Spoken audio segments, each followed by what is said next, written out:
Hello, my name is Raeden Bobadilla, and this is my final project on war propaganda of the Spanish Empire.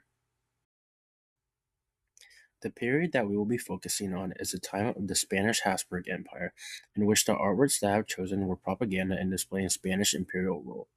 During this time, the Spanish Empire was under the House of Habsburg, one of the most influential royal dynasties in Western culture, which acquired tremendous amounts of power in Europe through a complex series of marriages and inheritances.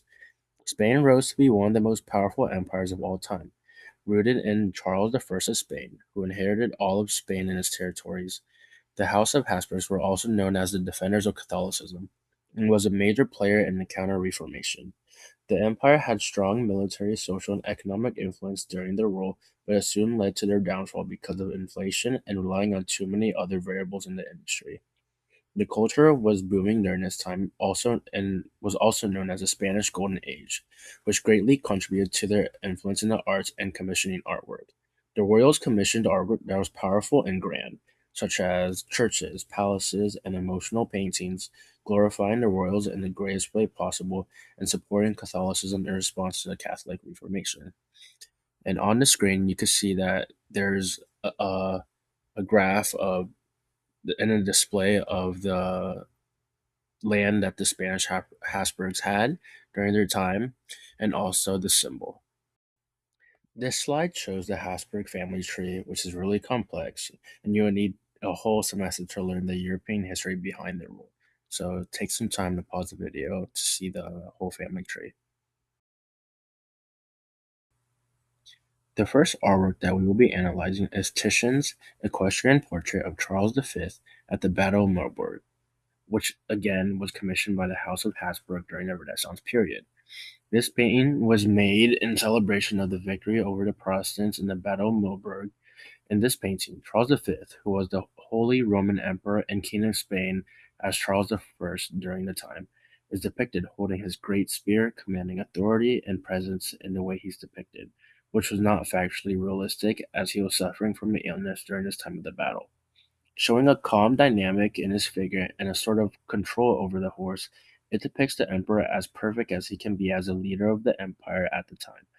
The use of the color red and gold reflects war and bloodshed, posing him as a victor and hero of battle and someone of high authority. Charles V is also shown wearing a symbol around his neck, which represents the Order of the Golden Fleece, or defender of the Catholic faith.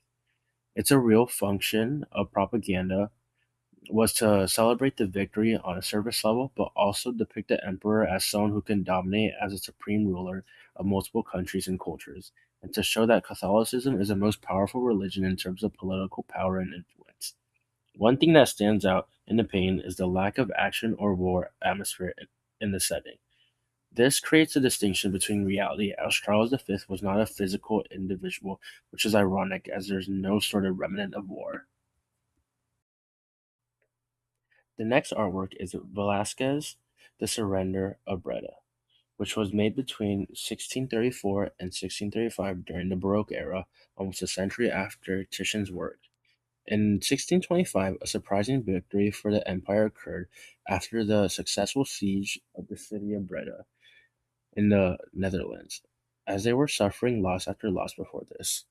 Even so, this was past the prime of the Habsburg Spanish Empire.